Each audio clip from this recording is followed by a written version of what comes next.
every second and fourth Thursday of the month at noon Mountain. We will be here with a new presentation. During this presentation, you may come up with questions.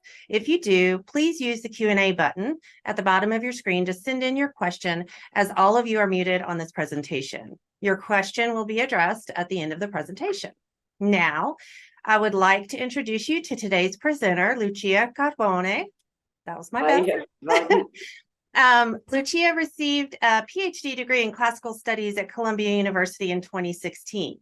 Later that year, she joined the American Numismatic Association, where she currently is the assistant curator of Roman coins. She's published on a variety of topics, ranging from the difference between Roman and Greek ideas of sovereignty in what is now modern Turkey, and on Roman provincial control over the issue of silver, civic coinage in Asia in the 1st century BC, the introduction of Roman currencies in the East, change of weight standards under Mark Antony, and Iberian-led tokens. Lucia will be presenting Women at the Periphery, Local Women on Roman Provincial Coinage. And it's all yours, Lucia. Thank you very much of course, to Paula, to Doug, Jennifer, for the very nice invitation. I always like to deal, let's say, and talk to you NA people.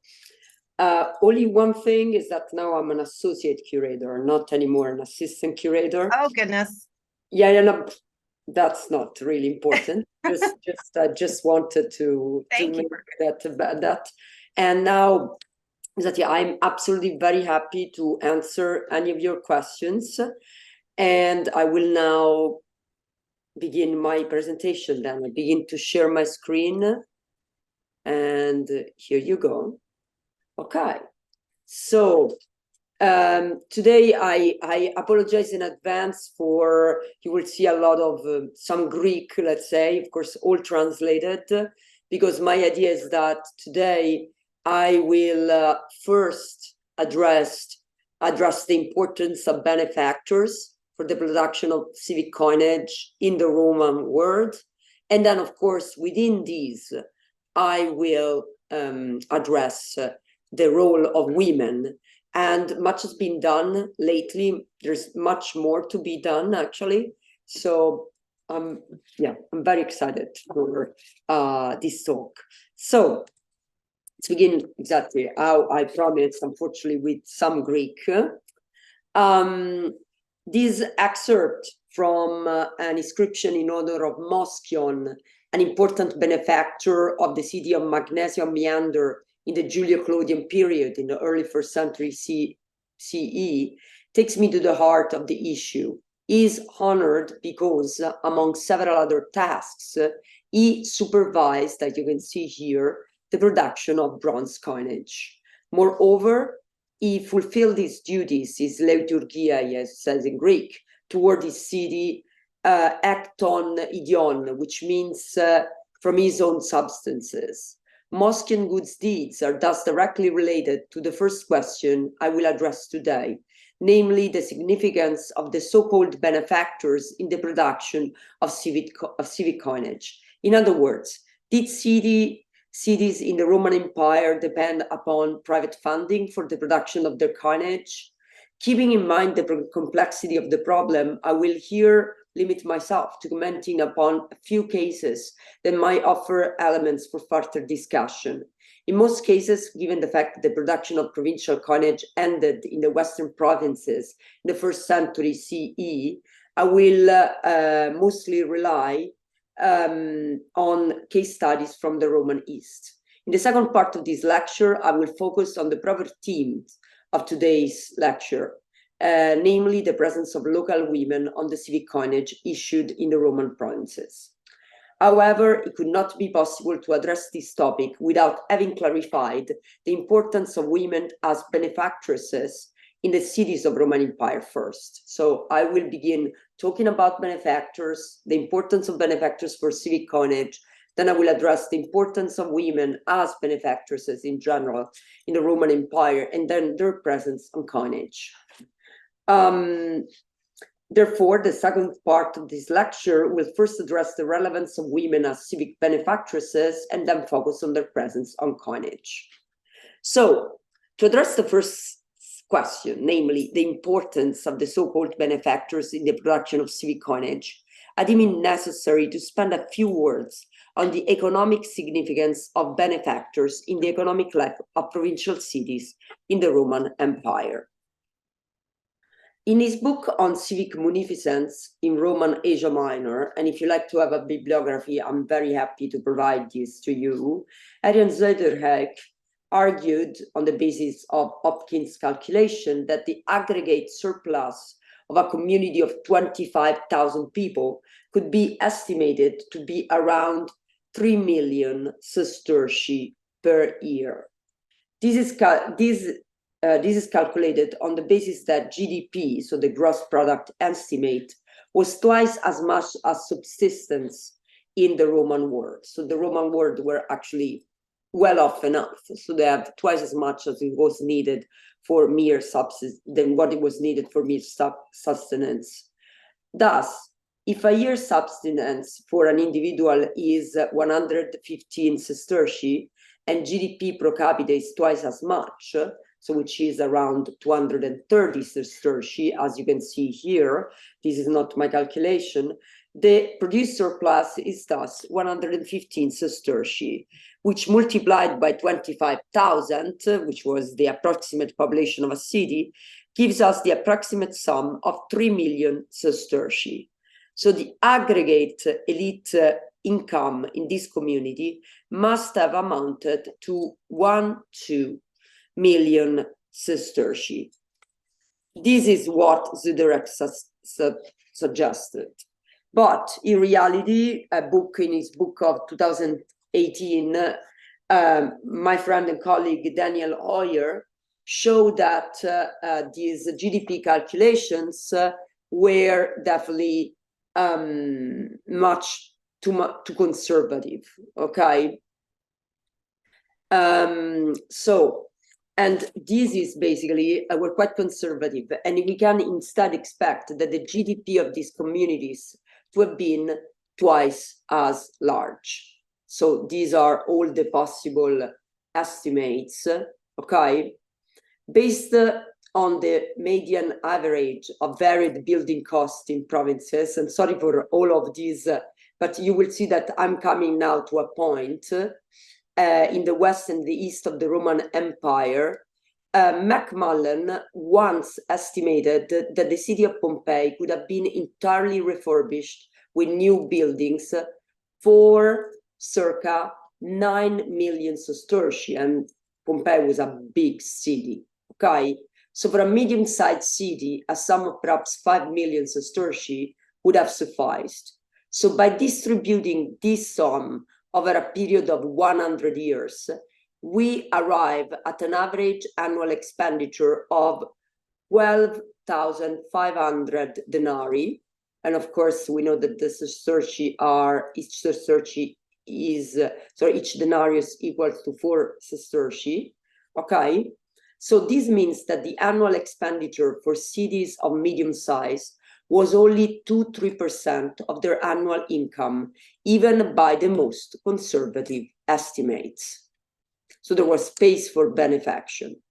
The annual estimate cost for the upkeep of a medium city is very close to the statistical mode, as you see, the statistical mode of the donations, basically, okay, made by benefactors as recorded in inscriptions in Asia Minor. Okay, so the average was, as you see, the mode was 10,000 denarii, and the median is about 16,500 denarii. Okay, so these sums could not have been covered entirely by private benefactions on an annual basis, but the significance of the mode of the donations make it difficult to dismiss the importance of private benefactions.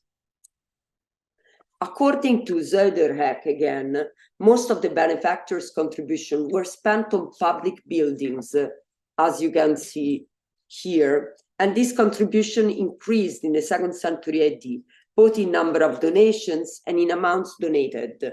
as clearly shown by this slide. You can see the increase here. With the adjustment made by the epigraphic preference for highlighting unusual and glorious deeds, the architectural florid, so the top, the acme of the architecture in Flavian cities in the 2nd century AD, seems to have been financed for the most part by benefactors and not by imperial and local authorities, as for example is shown here, please, in for Ephesus. You can see that in the 2nd century AD, you see that the emperor here, while the emperors are basically the ones responsible for most of the donatives here and the donations and the public buildings under Julio Claudians, you can see that they shrank. So the amount of public donation shrank in the 2nd century AD, where local citizens are the much more important element. So Hadrian, as Custodio suggested, the Emperor Hadrian aided the cities of Asia Minor with supreme munificence, providing them with water supply, harbors, food, public works, according to their needs. At the same time, epigraphic evidence, as we see, suggests that several of these costs were actually carried by local notables. The increase of such contribution could certainly have been caused by the need for social recognition on the part of the civic elite, both within the community and in the eyes of the Roman authority, but it must have also met a specific need of the civic community. The increase in the total value of the emission of civic bronze coinage in Smyrna and Magnesia on the Meander shows a striking correspondence with the highest peaks in private donations. So you can see here that you have basically a great growth here in the 2nd and 3rd century for the civic coinage. Same thing happens here with Smyrna. But if the private funding of civic coinage were to be considered one of the aspects of private benefaction, we could certainly see a correlation between the building fervor in Asia, in the Asian cities, and their increased monetary issues. Okay, so of course you have, as you can see, the growth, of course, in the number of mints and the number of emissions, monetary issues for each city in the 2nd, 3rd century AD or CE, according to and this corresponds to epigraphic evidence. So, as suggested by John Mas, as I said, I'll have a bibliographical overview in his recent monograph on cities and statues in the post-classical polis. Honorific statues, and we may add private benefaction in general, do not necessarily pertain to a narrative about elite takeover, but to a constant give and take between community control and elite affirmation. Honorific statues and private donation thus contribute to the expression of a common identity of the civic community, a sort of public identity which is only understandable within the frame of Roman dominion. Now, at the same time, it is difficult to not imagine some sort of correlation, now I come to coins, between the increase in benefactors' contributions and the economic need of the cities. For example, in the 1st century BCE, with the Principatic Wars and the consequences of Sulla's extraordinary taxation, Asian cities saw a marked increase in indebtedness, and as a consequence, the cities were forced to mortgage their public buildings, as you can clearly see from here. Asian cities forced to issue larger issues of currency in order to pay taxes imposed by Sulla became increasingly impoverished. And has to resort to influential benefactors. So please notice here, these are, for example, this is Tofori. So this is the silver coinage issued in Asia. And you can see that between 85 and 77 BC, so right after the end of the First Mithridatic War, you have a peak in this production. I know that this seems very small production, but I'm telling you that there is an increase, and we're sure that those were issued for Sulla, because this Sistophory, this currency, has this B beta, which means year 2, which is the so-called Sullan era. So, and we know that this city, in order to pay for all of these, asked to important benefactors, for example, a guy called Diodorus Pasparos, to help them in for their issues of coinage, but much more important for the building of public buildings. So really, there is this constant give and take between elites and cities. And this happens, this is my point, as I will show you in a second for the coinage. The same happens not only for public buildings, but also for coinage. As we said, in the same years, as we saw, the restoration of public buildings in Ephesus seemed to have been entirely due to the generosity of private donors. Now, we know that, just changing a second to the west, in the Italian city of Paestum, Minea, a well-attested benefactress of Paestum financed the construction of several temples and rebuilt Paestum Basilica, which is very interestingly presented here on his coinage. She also struck coins bearing her name and depicting a monument that is probably the basilica. The dating of these coins, based on the similarities between the hairstyle of the woman depicted on the obverse, presumably Minea, and Livia, should probably be dated around 15 BCE. We will come back to this important coin, which represents also the first and only likely example of a portrait of a local donor on Roman coinage, and the first and only example of a local monument represented on civic coinage. But the point I want to make here is that the building represented on this coin had been quite certainly paid for by Minea, which is attested in several other inscriptions for the city. Thus, benefactors are closely connected to the construction of public buildings, so this is our thing. But the same seems true for civic coinage. So the benefactors were responsible also for civic coinage. We have this very important inscription, the so-called Cestus inscription, where it's clearly said that where a citizen, okay, is praised, okay, for the fact of having funded provided the funding for the production of civic coinage under the responsibility of an individual. So, as you can see, so, and the production of civic coinage was not only an element of civic pride, but as it's very clearly said here, and the city might receive the profit which would accrue from a revenue of such a kind.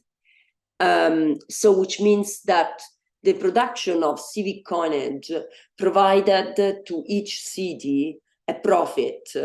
And so civic coinage was another way really to benefit one's own city, as much as public buildings. So according to this description, the righteousness of Menas, so which is the citizen honored in this inscription, allowed the city not only to have a coinage with its own types, but also to receive economic advantage from the overvalued bronze coinage produced under his supervision. And look at this, for example, in the city of Paestum, bronze coinage was struck only as it was commissioned by private citizens for public distribution. Several coin types from Paestum. You see here this public distribution possibly of grain, but you can clearly see here that here is written SPDDSS, mil, which means sua pecunia, okay? So which means from his own substances, the dedit, okay, dono dedit, so which means gave us a present, by decision of the Senate, a number of thousands of sestertii. So this is clearly, and here you have the name of the magistrate, and this tells you that this magistrate, and you can see here this, weight here on the scale. So this magistrate actually gave, okay, this money, okay, sua pecunia, so from his own substances. So this is clearly an example of privately funded coinage. Now, the private funding of local bronze coinage did not only aim at self-promotion of the individual who funded it or at fostering the civic pride of the city, as I said, but it brought economic advantage to the city. Now, usually, the funding of at least a part of civic coinage at the end of private citizens is made certain by formulas such as ekaraxen, okay, that you can see here, for example. You see here Theodoros Ekara, Theodoros B, so for the second time, Theodoros for the second time, Ekara, triple. So Ekara, which is for Ekaraxen, means struck for the inhabitants of Tripolis. Once again, once you have an inscription like that, there is no doubt about the fact that this specific civic issue was funded by an individual.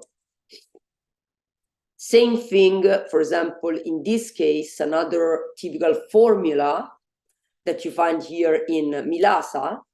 Here you can read Tlastos aneteken, which means this guy, Tlastos, otherwise unknown, aneteken, which means dedicated.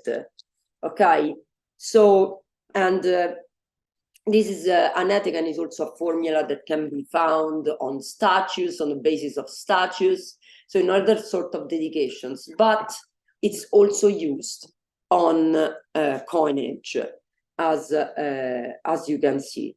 So financing the production of civic coinage should therefore be seen as part of the services offered to the cities by members of local elites. Okay, there are several examples of individuals honored in civic decrees whose name also appear on civic coinage. So you can see here, and once again, you see under the Antonines, first you have a peak. So these are people, okay, these are numbers of individuals who are present both in inscription, so which means the dedicated public buildings restored, whatever, but also whose names are also present on civic coinage. The two examples I will present here are not included in this book that I've quoted here.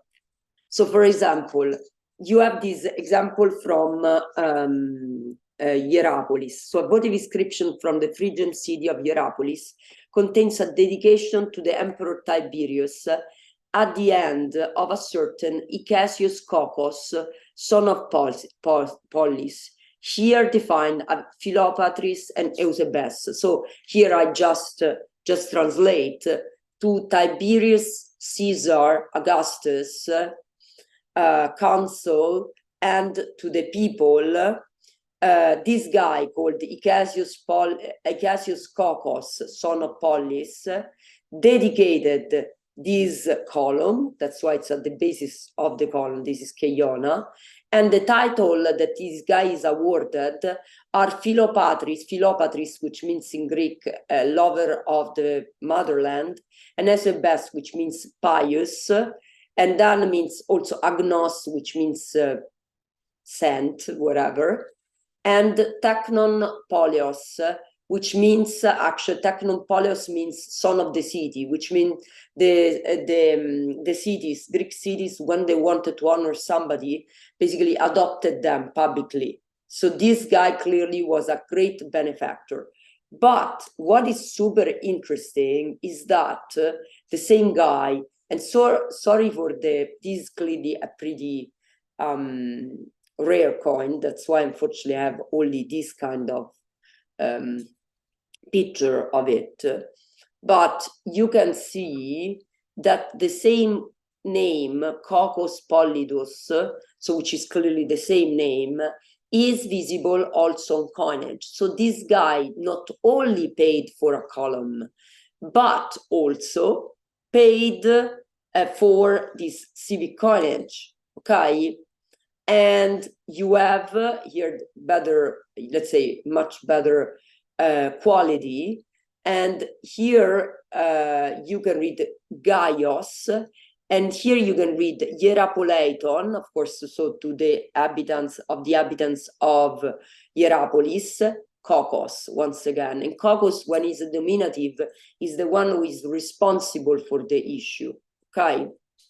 So, as you see, you have these clear examples, and then the same thing. So you have these Kokos, which is a benefactor, but benefactor in public buildings, but also is responsible for civic coinage. As we see, this is not isolated cases, but is part of the benefaction. So in the Neronian age, another case of identification of a well-known benefactor at the signatory of a coin issue, in this case a silver one, is that of Antiochus IV, king of Commagene, whose benefaction toward the island of Chios are well attested. In one of the descriptions that we know, I mean, he appears as the donor of the incredible high number of 15 talents of silver. So, and part of this significant donation must have been intended for the production of silver coinage. And here, I mean, sorry again for this, but you can see here Basileos Antiochoudoron. So from basically the gift of this king. So once again, you see how how these benefactors not only contribute to public building, but also to civic issues. So the example presented up to now suggests that a significant part of the coinage issued by the cities, perhaps beginning the 1st century BC, was possibly funded by benefactors. Okay, so even if, of course, Peter Weiss in his important article, The Cities and Their Money, and I will post all of this for you if you want, argues that while formulas like an etiquette, there are like all these Greek formulas that can be found on coins that tells you for sure that those were paid for by individuals. Most civic issues, according to this Peter Weiss, would have relied on public funds. So he doesn't believe that benefactors, this guy does not believe that benefactors were important. But public funding is explicitly mentioned, as I will show you in a second, on civic coinage in the West. However, there's no such mentions on coins in the East.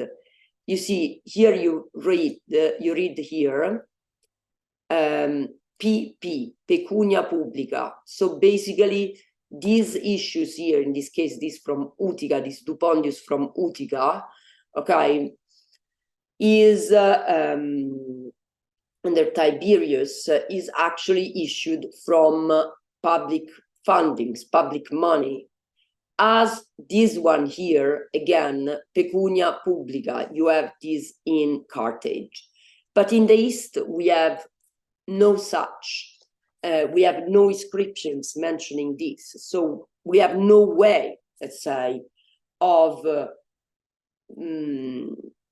of having a clear answer to this. In sum, since no inscription in the East unambiguously states that civic coinage was produced at public expense, any attempt to quantify the proportion between private and public funded coinage is futile.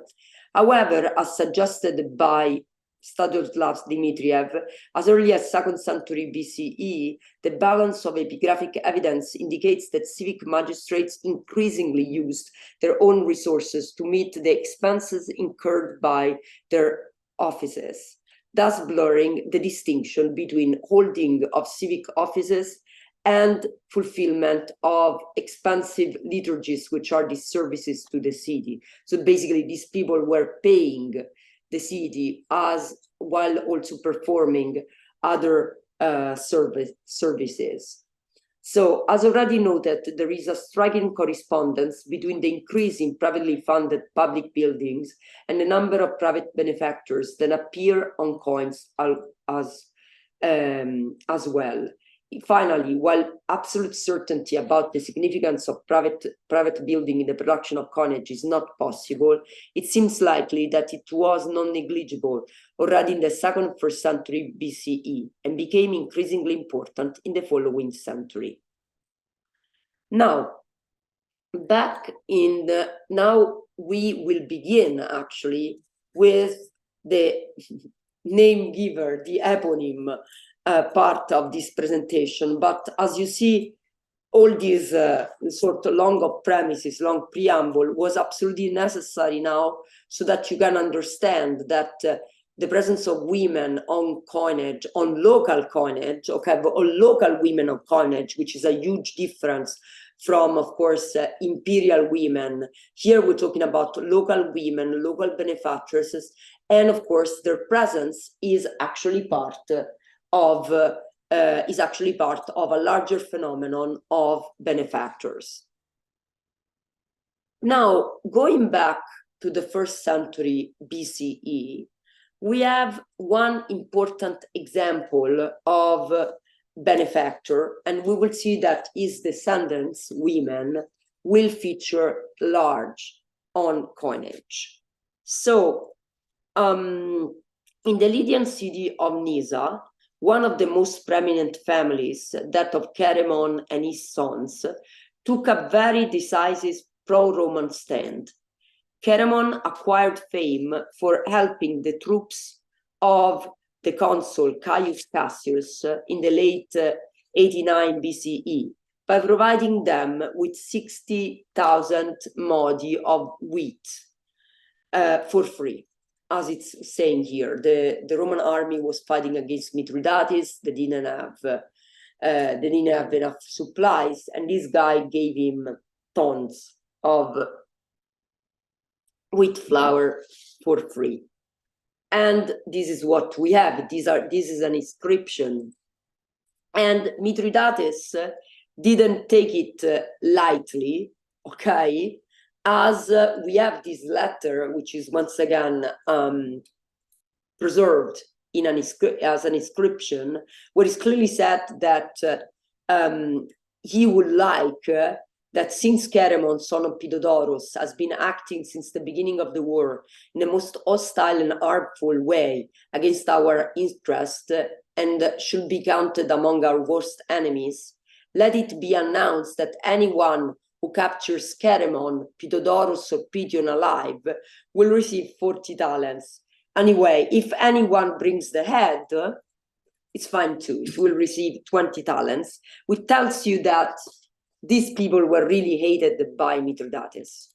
But these people, and this is pretty important, these people clearly, we don't know about Carbone, but Pition and Pitodoros for sure. So these people who are mentioned in these inscriptions, whose father had helped the Romans, clearly survived. And this guy is present on a Sistophorus issued by Nisa, and here is written Pition Caire. So Pition, son of Carbone. So probably Pition had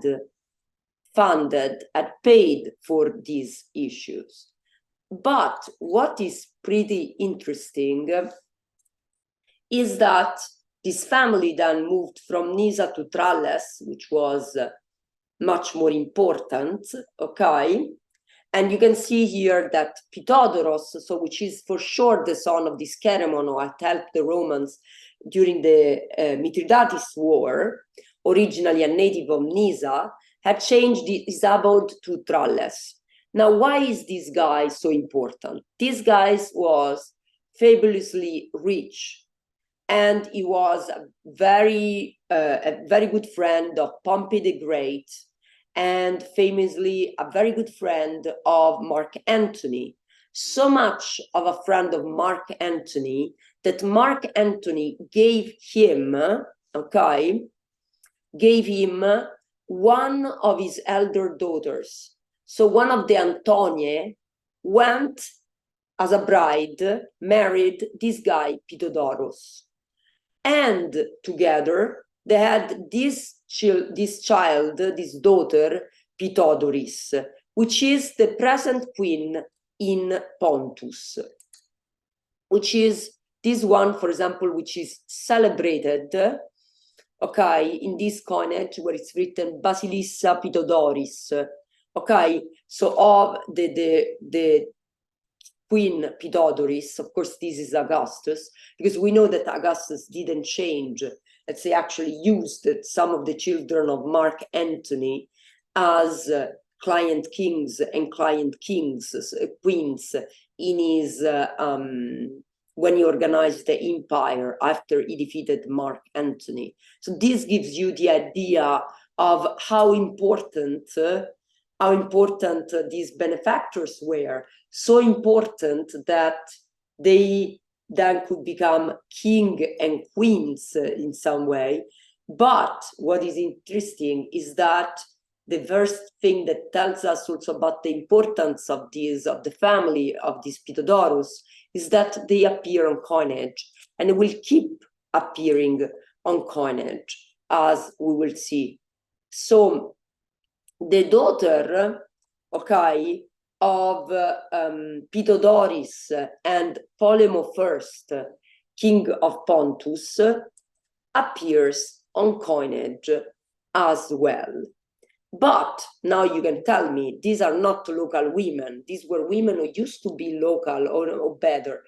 There is a guy that used to be a local member of the civic elite, of a local elite, that then basically, went big, whose descendants then are kings and queens of neighboring countries. But let's see a second what happens. The descendants, okay, the descendants of this woman here, of Antonia Trufena, that of course has the name of Mark Antony, as you can see. Antonia is the descendants of Antonia are exactly the Antoni, which are an important, super important family in Nisa. And here the women feature big. So, for example, just to give you the idea, of course, there is this woman, Julia Antonia Euridice, that, as we know for inscription, paid for all this theater. Now it doesn't seem big, but I'm telling you, it's one of the biggest city in, the biggest buildings in Nisa. Actually, sorry, this was not a theater. This was the seat, the abode of the local Senate. So which also tells you the economic importance of women, because this woman was paying, was not, doing this benefaction in the name of her husband. She was rich herself, okay? And look at this. So in the Geronticon of Nisa, in the Senate of Nisa, you had a series of statues of which we have only the basis. And the dedicatory inscription here says Julius Antoninus Pitodoros. So you see the name Pitodoros goes back. So he's as I told you, he's a descendant, okay, of that Pidodorus we were talking about first, and there are like almost 3 centuries that elapsed, dedicated this to Faustina, daughter of Imperator Caesar, Titus, Aelius, Adrianus, Antoninus, Pius, Augustus, and Diva Faustina, from the will of his mother, Julia Antonia Euridice. So this tells you 2 things. First of all, clearly that these people are descending from this, and that the main donor, so the main cause for this huge donative, because this was the most important building in Nisa,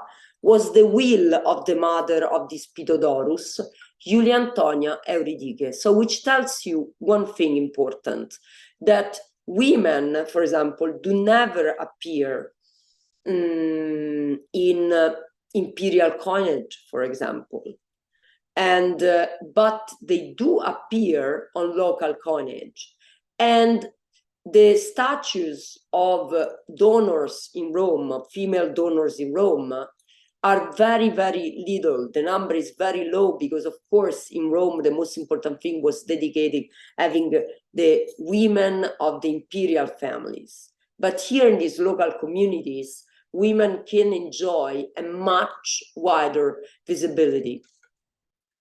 And so I'll go on now. So, for example, we know that, there were different kind of power, okay, legal status for Roman women, okay? So the woman could be married to a man cum manu, which means basically that this man would have, the husband would have control over her patrimony, but outside of the patrician nobility of Rome, most of marriages in the Roman world and then also in the Roman Empire were made sine manu, which means that the women retained the control over their property after marriage. And so that's what is possible. For example, for sure, this Julia Euridice had control over her patrimony. Okay, so this makes them relevant as benefactresses. And what is also important is that once after Augustus, so once a woman had at least 3 children, this is called the Ius Trium Liberorum, was free to do whatever she wanted without could write her will, create her will without a male tutor. So this is why the Rome women were so relevant as benefactresses. Of course, another important element, for example, where not only the women had 3 children, but for example, the widows. Widows who were widows in a sine manu marriage were absolutely free to do whatever they wanted. That's why, for example, in the Gospel or even in the New Testament, widows are so important in the communities as benefactors, and they are constantly mentioned because exactly they were free to do benefactions, and so they have the economic freedom to do that. And you have here, for example, in the Roman West, and now we're going back to Roma East, you have all these female-sponsored benefactions in the Roman West.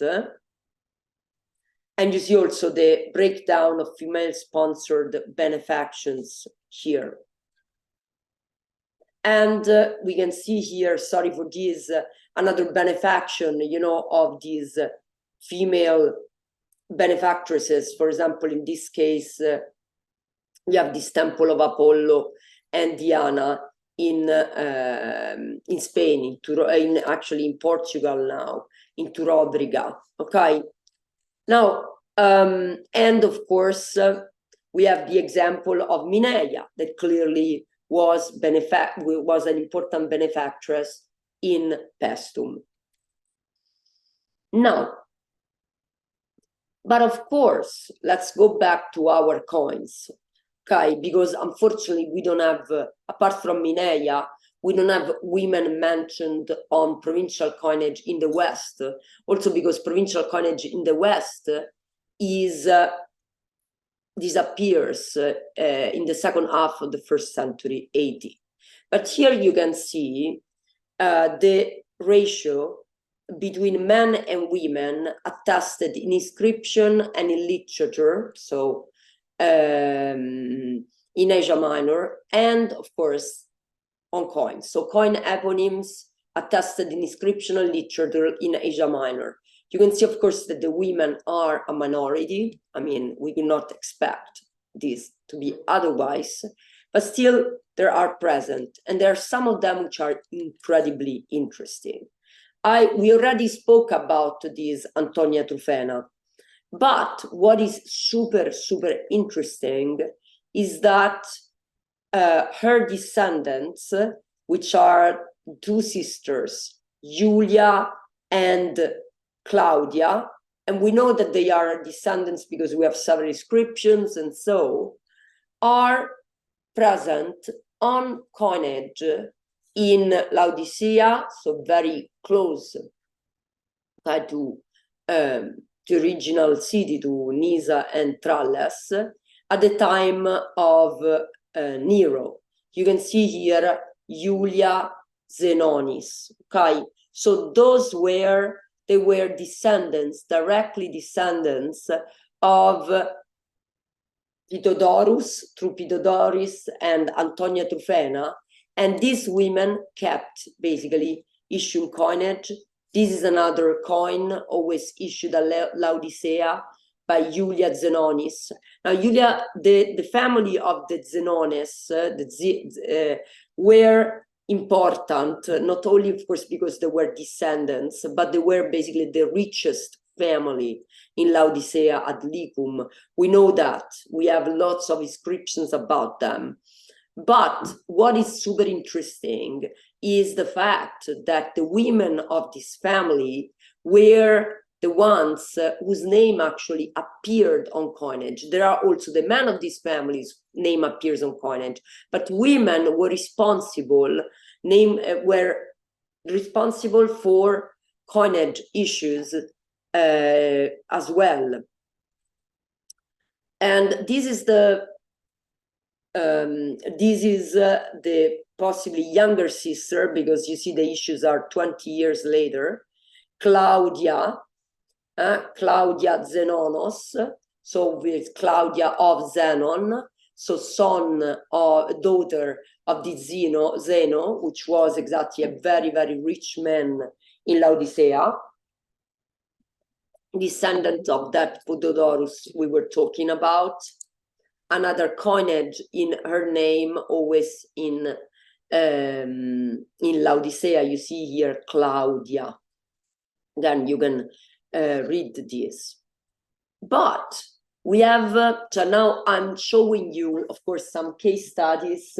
It's already late, I've been talking a lot, I mean, but here you have another super interesting example of another woman responsible for other issues, and is this woman, Claudia, okay? And in other places you will see her name. Her name is Eugene Toriani, and here you can read aneteke, which, if you remember, is the formula you use when you pay for coinage. So there is no doubt that this woman was the one providing funding for this issue in the Phrygian city of Colosse.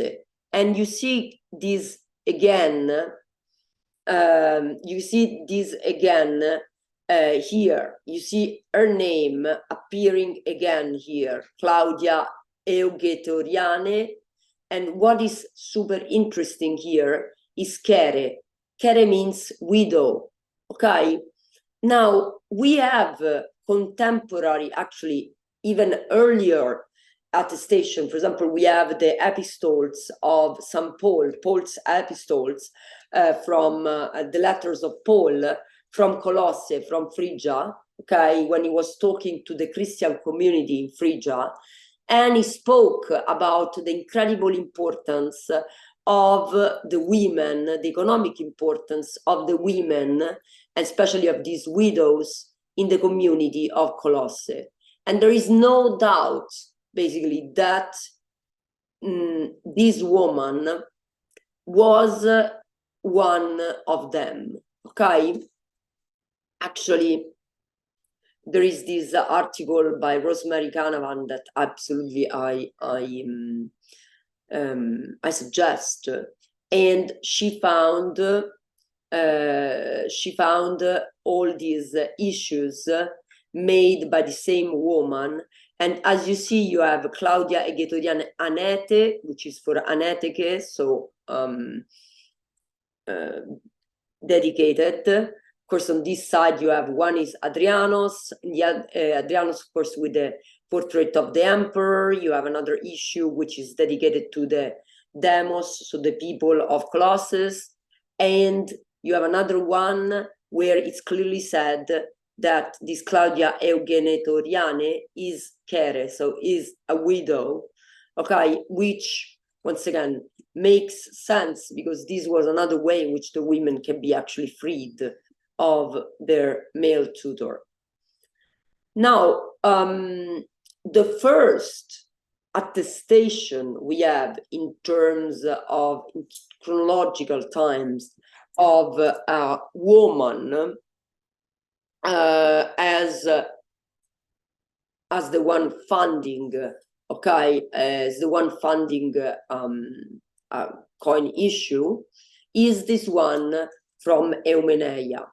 So here is written Hera Libya, so it's dedicated to Livia, so the wife of Emperor Augustus, here represented as Hera, Juno, but you can read here Eumeneon, okay, Castoris Sotera. So there is of the people of Eumenea, and the one funding, paying for this is this Castoris Eumenea. So really, the first attestation we have in terms of time of a woman mentioned on coinage in the East, mention of coinage, a woman, a local woman, I mean, of course, because that's the very important element. Here we're talking about local women and not women who were part of the imperial families, but local women, which were then the ones presumably responsible for the funding, for paying for these monetary issues. And another example we have always of the first century AD is this Bassa, Kai, of Cleon, Archierea. Archierea means exactly priestess, so the chief priestess. Now, women in the eastern provinces and also in the western provinces, but as we said, there is no provincial coinage in the western provinces beginning in the second half of the first century AD, so which makes it a little bit difficult for us, to follow them on coinage at least. But so being a priestess, especially of an imperial cult, was a very important, a very good way for social recognition for women. So this is the example. Now, the husband, okay, of this woman was, of course, another important element, man, in Ephesus, as you can see from this inscription, which was dedicated to him by some friends of his, but you see Caius Julius Cleon, so son of Epiganos of the Flavian tribe, Archiereus of Asia, centurion of the Legio Six Fulminata. So which means this woman here was the daughter, not the wife, was the daughter of this other guy. And so which means that she followed in her father's footsteps, and as he was Archiereus, so high priest, okay, of Asia in these imperial cults, she became the high priestess. And you have here this coinage in honor of Julius Cleon, Archiereus of Asia here. But we have several other examples of women, once again, whose name is present in inscription, and then they are present on coinage. For example, you have in this case the Gerusia, which is sort of a local senate, honors this Julia Severa, daughter of Gaius, who was the high priestess. So that's why it's these religious roles were super important. So the establishment of imperial cults, for example, led to a growing importance, social importance of these women of affluent families, who then acquired much more public visibility, okay? And she was also an organizer of the games of the Temple of the Agosti because of her benevolence and benefactions. And of course, this Julia Severa is also present on coinage, okay? Here, I know it's not super well visible, but you have here Julia Severa, okay? And we have yet another example of another woman, which you see was at some magistracies, like the Stefanophoria, which means in theory just the, carrying, Stefanophoria means just carrying of the garland, but was actually a magistracy, which means they were the ones organizing the games and all the education, for example, of the youth in the city. So, for example, there is this one which begins in Smyrna under the Stefanophoria of Cosconia Myrta, and this Cosconia Myrto had also another one, which is in Claros, which is close by, was also Prytanis, which is another administrative magistracy. So she was really one of the most important magistrates, really running fundamental institutions in the city. And of course, she is presented on this coinage. And sorry for exactly the fact that these are not the best coins. You can see something here, Episte, which is Epistefanophoria, okay, under the Stefanophoria of this Myrtu, which is of course Tugatros to Demu, which means the daughter of the city. As, for example, the other guy, Kokos, was called the son of the city. This was the highest honor that could be bestowed on deserving individuals by cities in the East. And in this case, you see, this is under the strategy, okay, of Myrto, and this guy dedicated this. So now, I'm now coming finally, okay, at the end. This is the last slide of my presentation, but I hope that at this point I made it clear that women, that first of all, civic private benefaction was fundamental for the cities in the Roman Empire for what concerns public buildings, and the production of civic coinage was actually part of this benefaction, and that women were not allowed such great visibility in Rome, and especially on Roman coinage, Roman official coinage, were on the contrary given the opportunity of appear on local coinage. So women had an increased visibility in the cities of the Roman Empire, in terms, of course, of benefaction, what concern public buildings and so, but also on civic issues. So at this point, I will stop sharing my screen, and I can see some Okay. So I see this fantastic question by Perry Pellecchia. So are there any examples of silver or gold coins struck with local women names of likenesses? So as I said, the only example that we have of a likeness, of a portrait of a local woman on coinage is on the one I showed you by Mineia in Paestum. There are no other ones. And for what concerns silver and gold, the reality is that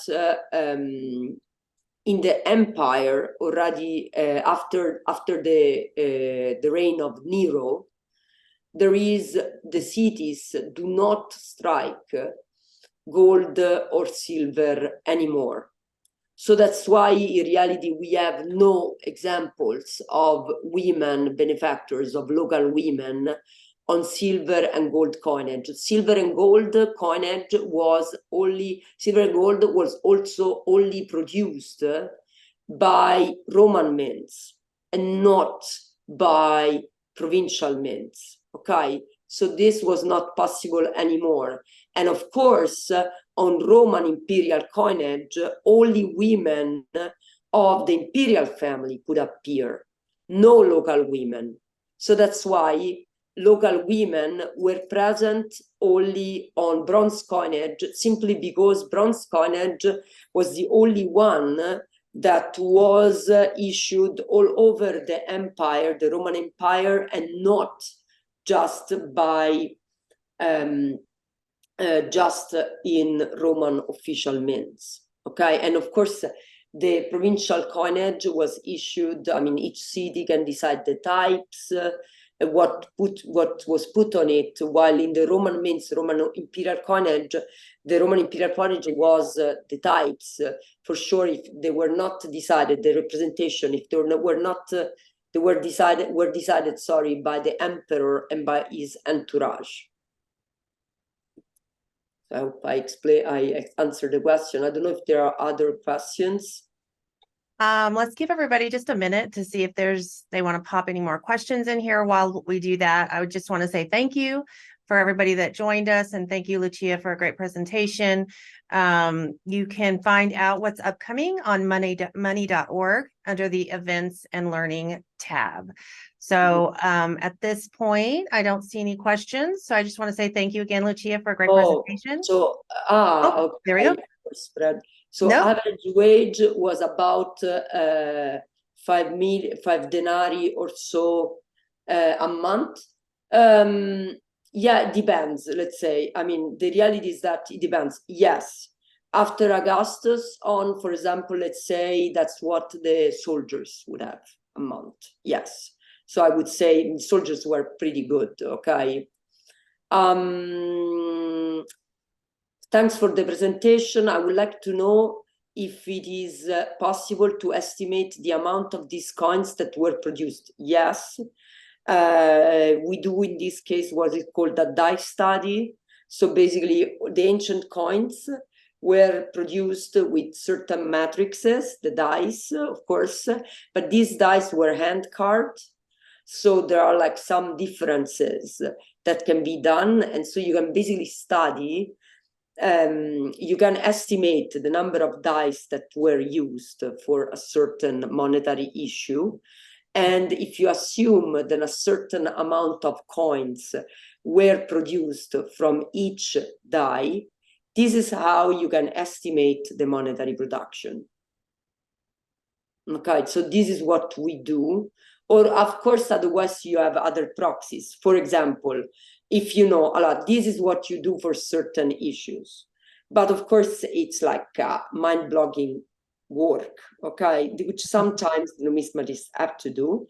But the other way, you can do the other way around. For example, we know from literary texts how much legions were paid, exactly, like just to answer Fred's question. And then you can imagine that if you had a certain amount of legions and those legions earned that much money a month or a year, then you can imagine what is the bare minimum.